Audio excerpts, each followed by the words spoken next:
हम संगीता ठाकुर स्वागत करै छी अहाँ सबके अपन यूट्यूब चैनल मिथिला के नगरिया में। आइ के एहि वीडियो में मंगल दिनक कथा सुनाब। तऽ कथा सुनै से पहले चैनल के सब्सक्राइब कर लिया आ नोटिफिकेशन सेहो ऑन कर लिया ताकि हम कोनो नया वीडियो डालब तऽ सबसे पहले पहुंचत अहाँ तक। तऽ चलू आब कथा सुनू। प्राचीन समय में एकटा गाम में ब्राह्मण निवास करैत छलखिन।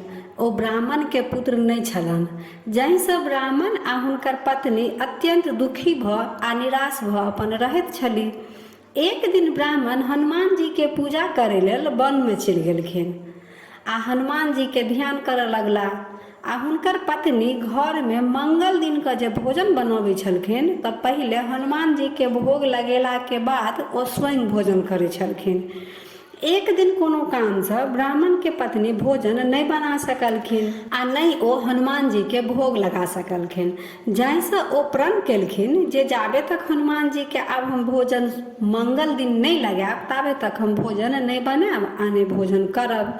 ओ 7 दिन तक भूखले प्यासले रहि गेलखिन आ पुनः जहिया मंगल एले ओ भोजन बनाबऽ लेल विदा भेलखिन ताबे तक ओ बेहोश भऽ कऽ गिर पड़लखिन। ब्राह्मण पत्नी के एहन निष्ठा आ ध्यान देख कऽ हनुमान जी हुनका पर बड़ प्रसन्न भेलखिन आ हुनका एकटा पुत्र देलखिन। ब्राह्मण के पत्नी पुत्र के देख कऽ बहुत खुश भेल।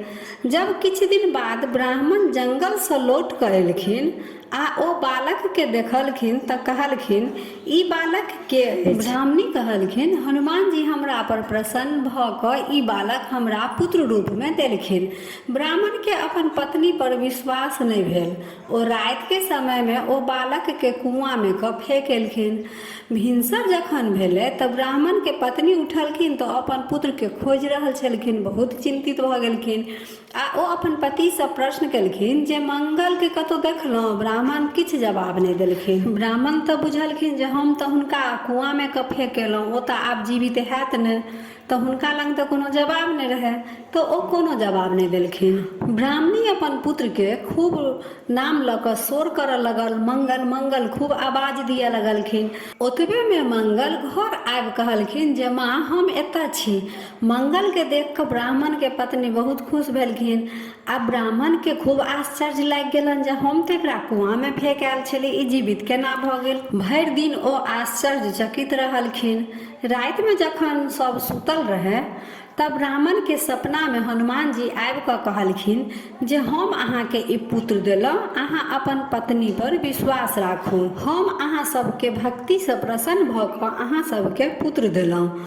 तब ब्राह्मण के अपन पत्नी पर विश्वास भेल आ ओहि दिन से सब प्राणी हनुमान जी के भक्ति करऽ लगला। तऽ यह रहा मंगल व्रतक कथा। वीडियो केहन लागल कमेंट जरूर करब आ नीक लागल तऽ लाइक शेयर सब्सक्राइब कऽ कऽ मैथिली भाषा के सपोर्ट जरूर करब। तऽ फेर उपस्थित होइ छी एकटा नया वीडियो के संग। ताबे तक जय मिथिला जय मैथिली।